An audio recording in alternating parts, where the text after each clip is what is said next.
నేను అడుగుతున్నా. పెట్టుకోనండి ఆగి పిచ్చి ప్రలాపం లేని ఇలాంటి పిచ్చి వ్యవహారాలు ఏందని జనం అందరూ నవ్వుకుంటున్నారు అనే విషయం మాత్రం స్పష్టం. Okay right. మధుసూదన్ రెడ్డి గారు ఏంటిది? చాలా అంశాలు తెచ్చారు. అదే సార్, అన్నకృష్ణాంజనేయులు గారు చాలా సుదీర్ఘమైనటువంటి ప్రస్తావన చేశారు రాజధాని గురించి. జగన్మోహన్ రెడ్డి గారు రాజధాని విషయంలో ఏదో కన్ఫ్యూజ్లో ఉన్నట్టుగా అన్నకు తెలుస్తుంది, కానీ అన్న కన్ఫ్యూజ్లో ఉన్నట్టున్నది, కృష్ణాంజనేయులు గారు కన్ఫ్యూజ్లో ఉన్నట్టున్నది. జగన్మోహన్ రెడ్డి గారు చాలా క్లియర్గా చెప్పారు సార్, ఏదైనా సరే ఒక మాట చెప్పేటప్పుడు ప్రాక్టికల్గా అది జరుగుతుందా జరగదా ఇమాజినేషన్ చేసి చెప్తారు సార్. మీకు గతంలో కూడా మన కరోనా వచ్చినప్పుడు కూడా జగన్మోహన్ రెడ్డి గారు పారాసెటమాల్ ట్యాబ్లెట్ కొంచెం మాడిఫై చేస్తే ఇదే మెడిసిన్ పారాసెటమాల్కి మనం ఈ కరోనా వైరస్తో ఖచ్చితంగా మనం సహజీవనం చేయాల్సిందే అనేటువంటి వ్యాఖ్యలు చేశారు. మీకు గుర్తున్నది లేదు? ఆ టైంలో అందరూ కూడా నెగిటివ్ అయినవి కూడా గుర్తున్నాయి మీకు? అదే సార్, నన్ను చెప్పలేండి సార్. ఇప్పుడు నెగిటివ్ ప్రతి వ్యక్తికి నెగిటివ్స్ ఉంటాయి, పాజిటివ్స్ ఉంటాయి. 175 నియోజకవర్గాలు గెలుస్తాం ఖచ్చితంగా సార్. అది మా రాజకీయ హోప్, అది మా రాజకీయ హోప్. అది ప్రజల్లో కానీ కేడర్లో కానీ ఒక ధైర్యాన్ని నింపేటువంటి ఒక ఆలోచనలు అవన్నీ, అది రాజకీయ ఇది. కానీ జనాల్లోకి వచ్చినప్పుడు ఈ విధమైనటువంటి కామెంట్స్ చేసిన జగన్మోహన్ రెడ్డి గారు ఈరోజు కరోనా విషయంలో పారాసెటమాలే దానికి మందు, అదేవిధంగా సహజీవనం చేయాల్సిన పరిస్థితి వస్తుంది. 3 రాజధానుల విషయంలో జగన్మోహన్ రెడ్డి గారి ఆలోచన కాదు సార్. అది మీరు దయచేసి మీరు అర్థం చేసుకోవాలి, అన్నకృష్ణాంజనేయులు గారు కూడా అర్థం చేసుకోవాలి. ఏదైతే కేంద్ర ప్రభుత్వం శివరామకృష్ణ కమిషన్ అనేటువంటి ఒక కమిషన్ ఏర్పాటు చేసిందో 2014లో, ఆ కమిషన్ ఇచ్చిన రిపోర్టు ప్రకారం ఏదైతే ఈ రోజు కోర్ క్యాపిటల్ అనేటువంటి చంద్రబాబు నాయుడు సంకల్ గుద్దుకుంటున్నాడో, రొమ్ములు గుద్దుకుంటున్నాడో, ఆ core capital not fit for construction of రాజధాని అని చెప్పి శివరామకృష్ణ కమిషన్ ఏమైనా ఇచ్చిందా? అదే సార్, వికేంద్రీకరణ. అంటే మధుసూదన్ రెడ్డి గారు ఏం కాదు, అంటే ఇక్కడ పాయింట్ 2019 ముందు ఎన్నికలకు ముందు ఇదిగో మేము ఇలాగే వెళ్తాము, ఈ మూడు రాజధానిలో లేకపోతే 3 ప్రాంతాలు మేము అభివృద్ధి చేస్తామని అనలేదు కదా, ఇక్కడే నివాసం ఉంటామని కదా వాళ్ళు. ఖచ్చితంగా మేము ఇప్పుడు కూడా మేము అమరావతి రాజధాని కాదని ఎప్పుడు జగన్మోహన్ రెడ్డి గారు నోటుకుంటూ రాలేదే. కానీ ఖచ్చితంగా ఈ సచివాలయ వ్యవస్థ అంతా టోటల్ గా ఇక్కడే ఉంటుంది, పరిపాలన మాత్రమే విశాఖపట్నం పోతుంది, న్యాయ రాజధాని కర్నూలు పోతుందని చెప్పాడే. కానీ మేము పర్మనెంట్ గా ఈ అమరావతి అనేటువంటి దాన్ని మేము తీసుకెళ్లి పూర్తిగా ఎత్తుకెళ్తామని చెప్పి చెప్పాల. 5 సంవత్సరాలు ముఖ్యమంత్రిగా జగన్మోహన్ రెడ్డి గారు ఉన్నప్పుడు దాన్ని ఎప్పుడో ఎత్తుకెళ్ళిపోయి కావాలనుకుంటే అటువంటి పరిస్థితి ఎప్పుడు కనిపించలేదు.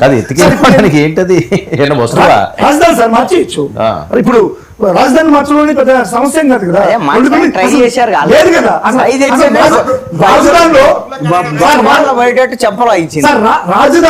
రాజధానిలో అసలు అన్ని తాత్కాలికమే కానీ పర్మనెంట్ గా ఉన్నాయా? తాత్కాలికమే కానీ పర్మనెంట్ గా ఉన్నాయా? లేవు కదా. తాత్కాలికంగా ఉన్నటువంటి దాన్ని ఎక్కడికైనా ఎప్పుడైనా మార్చొచ్చు, కానీ జగన్మోహన్ రెడ్డి గారు ఆ పని చేయలేదు కదా. ఎందుకంటే అమరావతిలో ఉన్నటువంటి రైతులకు ఎప్పుడు కూడా అన్యాయం చేయకూడదు. తాత్కాలికం ఏంటి? ఇప్పుడు చంద్రబాబు నాయుడు కట్టాడు తాత్కాలికమైనటువంటి బిల్డింగ్స్ కదా సార్ రాజధాని.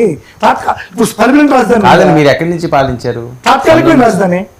మీరు ఎక్కడి నుంచి తాత్కాలికమైన రాజధాని అక్కడ ఉన్నారు కదా, దాంట్లోంచి పరిపాలించామంటే మేము అమరావతిలో ఖచ్చితంగా పరిపాలన వ్యవస్థ ఉండాలనే కదా మేము పెట్టుకున్నాం. జగన్మోహన్ రెడ్డికి ఉండదు సెకండ్ థాట్ లేదు కదా. ఓన్లీ న్యాయ వ్యవస్థని ఆ సెక్రటరియట్ వాటిలో మాత్రం అక్కడికి మార్చాలనుకున్నాడు. మిగతా అసెంబ్లీ కానీ ఇవన్నీ కూడా అక్కడే పెట్టాలనే ఉద్దేశంతో జగన్మోహన్ రెడ్డి గారు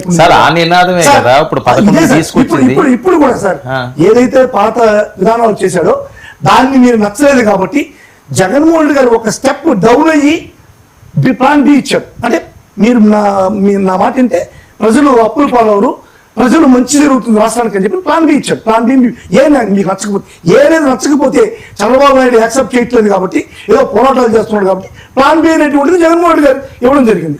సార్ మీరు ఒక్కసారి ఈ ప్లాన్ బిలో మీరు ఉన్నటువంటి ఆ ఐడియాలజీని మీరు బాగా గమనిస్తే ఏదైనా ఒక రాజధాని ముందుకు పోవాలంటే ఏం కావాలి సార్? కనెక్టివిటీ కావాలి ఫస్ట్. అంటే పక్కన ఉన్నటువంటి ప్రాంతాలకి దాని లోపలికి రాజధానికి పోవడానికి. మధుసూదన్ రెడ్డి గారు ఇది చాలా రోజులు పెట్టి 4-5 రోజులు మనం మాట్లాడుకుంటానే ఉంటున్నాము. సో 2019 నుంచి 2020 మీరు ఒక పిచ్లోకి వెళ్ళారండి, బ్యాట్ పట్టుకుని లోపలికి వెళ్ళారండి క్రికెట్ ఆడడానికి, మీకు ఒక బ్యాట్ ఇచ్చారు. సో మీరు ఎలాగ ఆడాలి ఏంటి అన్నది ఆ బ్యాట్ ప్రకారంగా అవుట్ అవ్వకుండా అద్భుతంగా ఆడాలి, మంచి స్కోర్ తీయాలి. మీరు అవుట్ వచ్చేసి సలహాలు ఇచ్చి అది కొట్టండి ఇది కొట్టండి అంటే ఎక్కడ అవుతుంది? మీరు ఉన్నప్పుడు ఏం చేశారు? అది కదా కావాలి. జగన్మోహన్ రెడ్డి గారి పాలనలోకి రాగానే ఇంచుమించుగా 2-2.5 సంవత్సరం కోవిడ్తో అసలు ఇంట్లో నుంచి బయట రాని పరిస్థితులు ఉంది. దాంట్లో నుంచి తట్టుకొని బయట వచ్చేకలికే 5 సంవత్సరాలు గడిచిపోయింది. సరే ఇప్పుడు ఏంటంటారు? ఇప్పుడు ఏం అర్థం కాలే ఇప్పుడు జగన్ ఒకటి సార్, జగన్మోహన్ రెడ్డి గారు చెప్పేటువంటి ఈ మావిగన్ అనేటువంటి రాజధాని ఏ విధంగా సూటబుల్, అమరావతి అనేది ఏ విధంగా సూటబుల్ కాదు. సరే ఇప్పుడు మావిగన్ నినాదంతో మీరు ఎన్నికలకు వెళ్తారు అంతే? ఖచ్చితంగా మావిగన్ నినాదంతో Right, okay, ఎన్నికలకు okay, fine, fine. ఒకటి సార్, మావిగన్కి అమరావతికి మధ్య ఉన్నటువంటి తేడా మీరు ఖచ్చితంగా ఒక రోజు వింటున్నాం కదా. మీరు వినట్లేదు సార్. మీరు చెప్పడం కాదండి, ప్రతిరోజు ఇదే కదా చర్చ. వినుంటే అన్న కృష్ణాంజలి రెడ్డి గారు మాట్లాడుంటారు జగన్మోహన్ రెడ్డి గారి నుంచి ఖచ్చితంగా మాట్లాడుంటారు సార్. ఏదైనా ఒక రాజధాని ముందుకు పోవాలంటే కనెక్టివిటీ మెయిన్ ఉండాలి సార్. కనెక్టివిటీ అంటే ఫస్ట్ మీరు మావిగన్లోకి వెళ్ళారంటే సీ కనెక్టివిటీ ఉంది, రైల్వే కనెక్టివిటీ ఉంది, బస్సులు ఉన్నాయి, అదే విధంగా ఎయిర్పోర్ట్ ఉంది. ఏదైతే అందుకనే కదా మరి అమరావతి పెట్టింది. అమరావతికి కొత్త రాజధాని కావాలి, కొత్త ఎయిర్పోర్ట్ కావాలంట, కొత్త రైల్వే లైన్ కావాలంట, కొత్త అన్ని కొత్తవి కావాలి. కాదండి మరి ఏమీ లేకుండా పాత